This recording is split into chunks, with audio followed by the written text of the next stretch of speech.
మన ఎన్డీఏ మీటింగ్లో ప్రధానమంత్రి గారితో కూర్చున్నప్పుడు చంద్రబాబు గారు కానీ నేను కానీ we're so committed for the development of the state. ఎక్కడా కూడా మేము ఏమి తప్పులు చెయ్యం.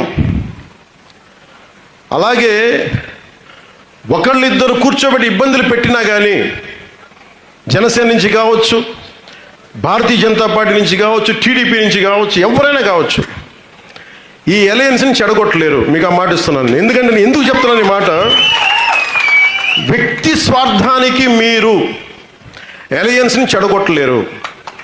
జరగదు, అది జరగదు.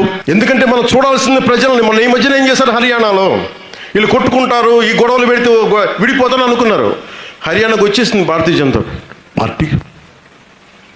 సో ప్రజలు ఇది స్థిమితంగా స్థిరంగా ఉండే ప్రభుత్వం, అండగా ఉండే ప్రభుత్వం అంటే వ్యక్తులు చేసే తప్పులకి అతీతంగా ప్రజలు ఆలోచిస్తున్నారు.